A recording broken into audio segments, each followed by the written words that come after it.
Bonjour et bienvenue sur ma chaîne Pêcheur d'hommes, Jésus Yeshua est Dieu fait chair, Alléluia. Aujourd'hui nous allons étudier qui sont les deux témoins cités dans le livre de l'Apocalypse au chapitre 11 et leur ombre à venir décrit dans le livre de Zacharie au chapitre 4. Il existe trois théories principales sur l'identité de ces deux témoins.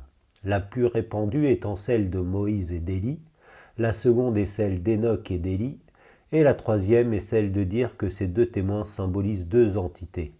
L'une est celle du peuple juif, Israël selon la chair, et l'autre celle de l'assemblée des croyants, c'est-à-dire l'église Keïla, l'Israël spirituel, l'Israël de Dieu.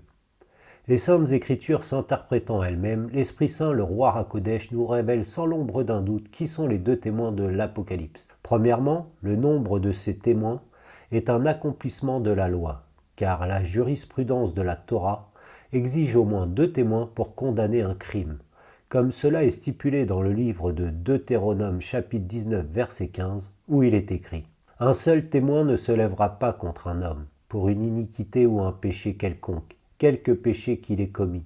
Sur la déposition de deux témoins ou sur la déposition de trois témoins, la chose sera établie. » Alors, commençons notre étude pour découvrir l'identité de ces deux témoins et lisons le livre de l'Apocalypse au chapitre 11, verset 3, où il est écrit « Et je donnerai puissance à mes deux témoins, et ils prophétiseront 1260 jours, vêtus de sacs. » Ici, nous lisons que Dieu dit que ces deux témoins prophétiseront durant 1260 jours, ce qui correspond à une période de 42 mois, ou à un temps, des temps, et à la moitié d'un temps, c'est-à-dire 3 ans et demi.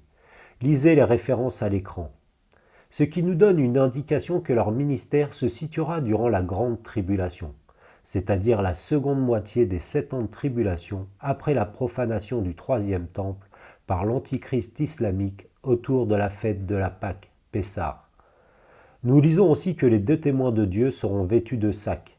Dans la Bible, le sac était un tissu grossier généralement fait de poils de chèvre ou de poils de chameau, et utilisé comme symbole d'avilissement, de deuil ou de repentir, comme Élie et Jean le Baptiste qui étaient vêtus de sacs, en signe de deuil face à l'apostasie d'Israël, les appelant à la repentance. Lisez les références à l'écran. Continuons notre étude et lisons le verset 4 du chapitre 11 du livre de l'Apocalypse où il est écrit « Ces deux témoins sont les deux oliviers et les deux chandeliers qui se tiennent devant le Seigneur de la terre. » Ici, nous lisons que les deux témoins de Dieu sont les deux oliviers et les deux chandeliers qui se tiennent devant le Seigneur de toute la terre. Ceci est une référence au passage du livre du prophète Zacharie, au chapitre 4, versets 11 à 14, où il est écrit « Alors je répondis et lui dis, « Que sont ces deux oliviers à la droite et à la gauche du chandelier ?» Et je pris la parole pour la seconde fois et lui dis, « Que signifient ces deux branches d'olivier qui sont auprès des deux becs d'or desquels l'or découle ?» Et il me répondit et dit, « Ne sais-tu pas ce que signifient ces choses ?»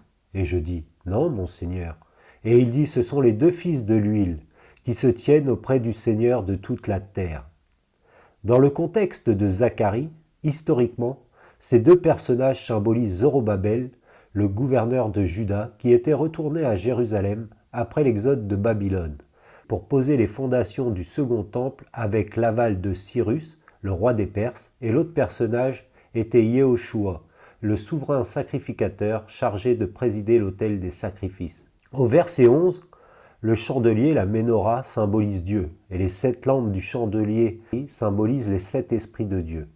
Lisez les passages à l'écran. Nous lisons aussi que deux oliviers se tiennent à la droite et à la gauche de Dieu, symbolisés par la ménorah. Que symbolisent les deux oliviers ?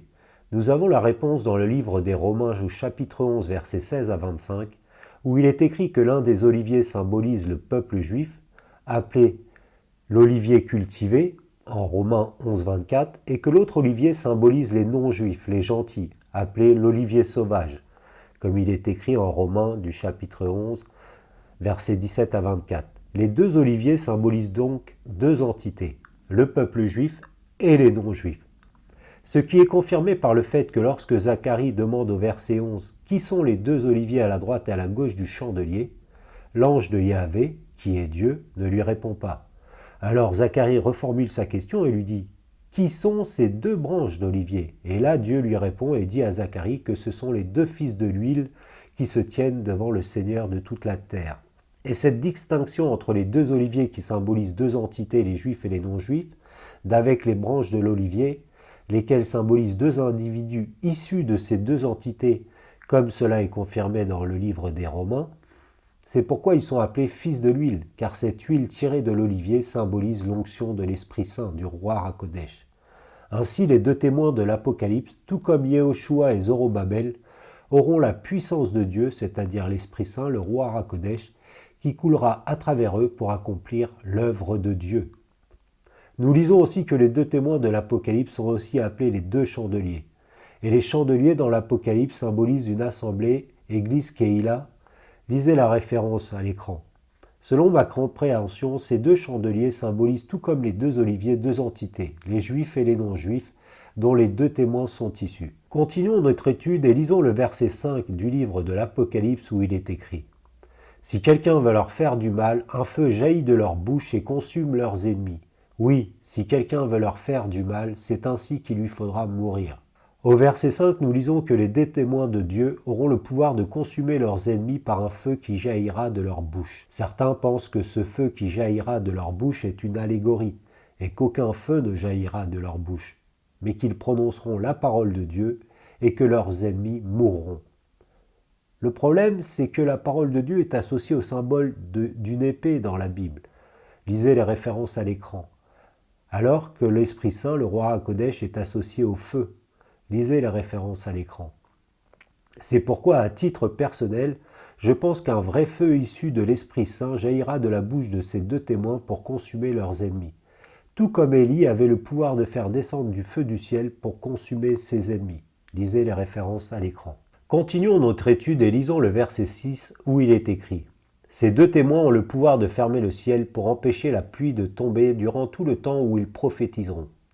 Ils ont aussi le pouvoir de changer les eaux en sang et de frapper la terre de toutes sortes de plaies, aussi souvent qu'ils le voudront. » Ici, nous lisons que les deux témoins auront le pouvoir de fermer le ciel afin qu'il ne pleuve pas durant le temps qu'ils prophétiseront, c'est-à-dire durant 1260 jours, c'est-à-dire 3 ans et demi.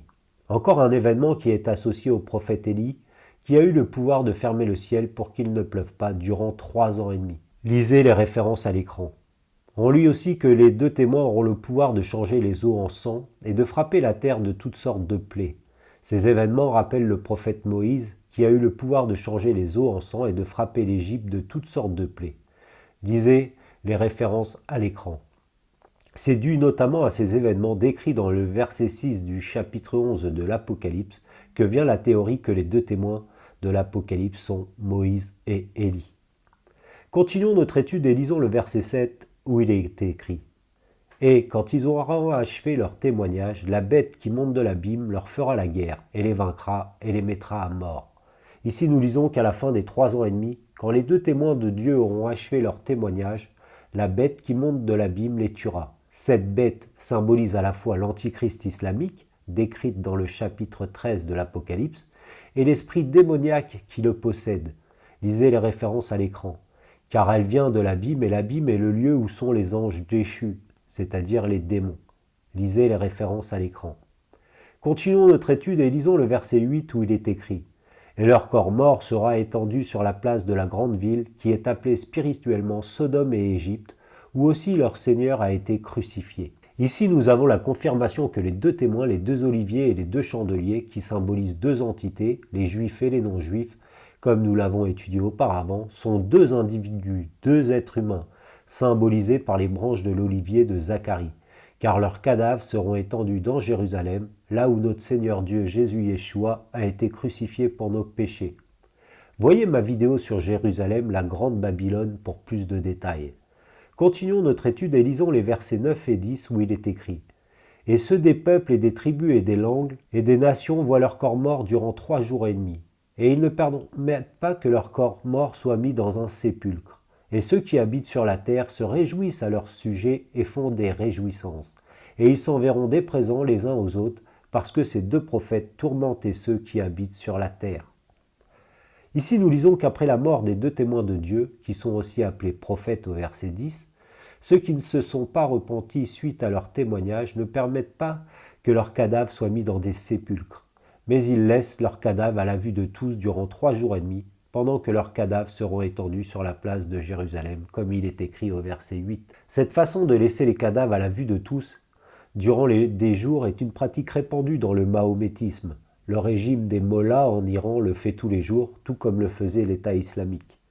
Le fait aussi que les gens se réjouissent et s'offrent des présents pour fêter la mort des 2 témoins de Dieu est aussi très répandu parmi les Mahométans dans le monde entier, comme malheureusement nous le voyons actuellement après les atrocités commises par le Hamas contre nos frères juifs en Israël la semaine dernière. Le fait que l'Antichrist sera un Mahométan, ces coutumes démoniaques ne sont donc pas étranges. Continuons notre étude et lisons les versets 11 et 12 où il est écrit « Et après les 3 jours et demi, l'esprit de vie venant de Dieu entra en eux, et ils se tinrent sur leurs pieds, et une grande crainte tomba sur ceux qui les contemplaient. Et j'entendis une grande voix venant du ciel, leur disant « Montez ici ». Et ils montèrent au ciel dans la nuée, et leurs ennemis les contemplèrent. Ici nous lisons qu'après 3 jours et demi, l'Esprit de vie, l'Esprit Saint, le roi HaKodesh, entrera dans les 2 témoins et qu'ils ressusciteront, et que Dieu leur dit de monter au ciel. Cette résurrection des 2 témoins, après 3 jours et demi, me rappelle celle des saints de l'Ancienne Alliance, qui sont ressuscités durant la fête des pains sans levain, juste après la résurrection de notre Dieu, Jésus Yeshua. Lisez la référence à l'écran.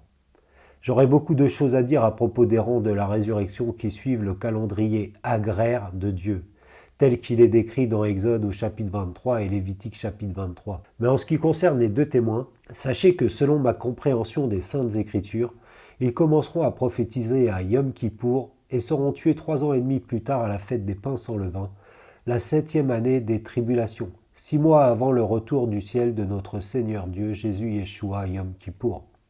Tandis que l'Antichrist islamique commencera à régner 3 ans et demi autour de la fête de la Pâque à Pessah, lorsqu'il aura profané le 3e temple et sera tué 3 ans et demi plus tard par notre Seigneur Dieu Jésus Yeshua lors de son retour sur terre à Yom Kippour. Mais je ferai une vidéo sur l'Antichrist islamique et le faux prophète prochainement. Continuons notre étude, car maintenant que nous avons étudié que les 2 témoins symbolisent à la fois 2 entités, les juifs et les non-juifs, et 2 individus qui sont les 2 témoins de Dieu et des prophètes, nous allons révéler leur identité avec l'aide de l'Esprit Saint, le roi HaKodesh. Amen. Il y en a un dont l'identité ne fait aucun doute, c'est le prophète Élie. Car Dieu, par son prophète Malachie, affirme qu'Élie doit revenir avant la colère de notre Dieu. Alors lisons le livre de Malachie chapitre 4 versets 5 et 6 où il est écrit « Voici, je vais vous envoyer Élie le prophète, avant que le jour grand et terrible de Yahvé ne vienne. Il convertira le cœur des pères envers les enfants et le cœur des enfants envers leurs pères, de peur que je ne vienne et que je ne frappe la terre à la façon de l'interdit. » Ici, Dieu nous dit qu'il enverra Élie avant le grand jour et terrible de Yahvé, ce qui correspond à la colère de Dieu qui durera 1 année selon les Saintes Écritures. Lisez la référence à l'écran, c'est-à-dire la dernière année des 7 ans de tribulation. Certains disent que Jean le Baptiste était Élie, mais les Saintes Écritures disent le contraire. Et Jean le Baptiste lui-même affirme ne pas être Élie. Lisez la référence à l'écran. Mais les Saintes Écritures disent qu'il est venu animé de l'esprit et de la puissance d'Élie. Et non parce qu'il était Élie au sens littéral du terme, car Jean le Baptiste est venu pour appeler à la repentance Israël, pour préparer leur cœur à la première venue du Messie, Jésus Yeshua. Tout comme Élie appellera à la repentance Israël et préparera leur cœur à la seconde venue du Messie, Jésus Yeshua, comme nous l'avons lu en Malachie. En outre, Élie fait partie des 2 seuls hommes dans la Bible qui n'aient jamais passé par la mort, car notre Dieu l'a emmené directement au ciel, comme il est écrit dans le second livre des rois, au chapitre 2, versets 1 et 11, où il est écrit « Lorsque Yahvé enleva Élie aux cieux dans un tourbillon, Élie et Élisée venaient de Gilgal. Et comme ils continuaient leur chemin et s'entretenaient en marchant, voici, un char de feu et des chevaux de feu les séparèrent l'un de l'autre. Et Élie monta aux cieux dans un tourbillon. Élie a été enlevé au ciel par notre Dieu et n'a jamais vu la mort. Il est l'un des 2 oliviers, celui symbolisant les Juifs, et l'un des 2 témoins qui se tiennent actuellement au ciel auprès de notre Dieu, comme nous l'avons lu dans Zacharie et Apocalypse. Et il y a un seul autre homme dans la Bible qui n'est jamais passé par la mort, c'est Enoch. Car tout comme Élie, il a été enlevé au ciel par notre Dieu, Alors lisons le livre de la Genèse chapitre 5 verset 24 et le livre des Hébreux chapitre 11 verset 5 où il est écrit « Enoch marcha donc avec Dieu puis il disparut car Dieu le prit. Par la foi Enoch fut enlevé pour qu'il ne vît pas la mort et il ne fut pas trouvé parce que Dieu l'avait enlevé, car avant son enlèvement, il a reçu le témoignage d'avoir plu à Dieu. » Ici nous lisons que tout comme Élie, Enoch n'est pas passé par la mort. Or la Bible est claire, il est réservé à tout homme de mourir une fois, comme il est écrit dans le livre des Hébreux chapitre 9 verset 27 où il est écrit « Et comme il est réservé aux hommes de mourir une fois, et après cela vient le jugement. » Le fait que ni Enoch ni Élie n'aient encore connu la mort les qualifie pour la mission des deux témoins, qui seront tués une fois leur tâche accomplie, comme nous l'avons lu dans le livre de l'Apocalypse au chapitre 11, accomplissant la loi de Dieu du livre des Hébreux. En outre, Enoch et Élie étaient tous deux des prophètes qui ont prononcé le jugement de Dieu. Lisez les références à l'écran. Les vies d'Enoch et d'Élie sont parallèles dans tous les sens du terme, de sorte que leur singularité les qualifie sans l'ombre d'un doute pour être les deux témoins de l'Apocalypse, les deux oliviers, Enoch symbolisant l'olivier sauvage, celui des non-juifs, tandis qu'Élie symbolise l'olivier cultivé, celui des juifs, appelant toute l'humanité à la repentance avant le retour et le jugement de notre Dieu et Sauveur Jésus Yeshua. Amen. Alléluia. Je ne pourrais conclure cette étude sans parler de Moïse, puisque certains pensent qu'il est l'un des deux témoins, mais nous allons prouver par les Saintes Écritures que c'est une fable. Premièrement, Moïse est mort depuis longtemps. Lisez les références à l'écran. Or, comme nous l'avons lu dans le livre des Hébreux, il est réservé à l'homme de mourir une fois. Moïse ne peut mourir deux fois et ne peut pas être l'un des deux témoins, sinon vous faites de notre Dieu un menteur. Aliyah, Dieu préserve. Une autre preuve qui contredit la fable que Moïse soit l'un des deux témoins, ce sont ceux qui citent par ignorance le fait que Moïse et Élie sont tous deux apparus avec notre Seigneur Dieu Jésus Yeshua lors de la transfiguration. Car lors de la transfiguration décrite dans le livre de Matthieu et de Marc et de Luc, notre Dieu tout-puissant Jésus Yeshua dit que certains de ses disciples ne mourront pas avant d'avoir vu le royaume de Dieu. Et c'est exactement ce qui arrive lorsque le 8e jour de la fête des tabernacles, Sukkot, à Shemini Atzeret, lors de la transfiguration, Pierre, Jacques et Jean ont vu le royaume de Dieu avant de mourir, et notre Dieu Jésus Yeshua, ainsi que Moïse et Élie, dans leur corps ressuscité dans le royaume de Dieu. Car c'est à Shemini Atzeret, le 8e jour de la fête des tabernacles de Sukkot, que nous entrerons dans le millénium. Et c'est la raison pour laquelle Pierre veut dresser 3 tentes, car c'est le jour où nous serons dans le millénium avec notre Seigneur Dieu et Sauveur Jésus Yeshua. Amen. Alléluia. En outre, Moïse et Élie ne discutent pas avec Jésus Yeshua de la fin des temps et de son retour sur terre, mais de son futur sacrifice sur la croix pour nos péchés à Jérusalem, avant que Jésus Yeshua soit mort et ressuscité dans son corps glorifié. Lisez la référence à l'écran. Ce qui confirme que lors de la transfiguration, notre Seigneur Dieu Jésus Yeshua, ainsi que Moïse et Élie, sont dans le royaume de Dieu, dans leur corps glorifié, car ils ont eu part à la résurrection. D'après les Saintes Écritures, la Bible qui s'interprète elle-même, les deux témoins sont sans l'ombre d'un doute Enoch et Élie. En attendant notre prochaine étude, soyez tous bénis par le nom au-dessus de tout nom, par le roi des rois, le seigneur des seigneurs, Aryeh Yehuda, le lion de la tribu de Juda, Jésus Yeshua. Amen. Alléluia. Tout genou se ploiera et toute langue confessera que Jésus Yeshua est le Seigneur Adonai, le Dieu tout-puissant, El Shaddai. Amen. Alléluia.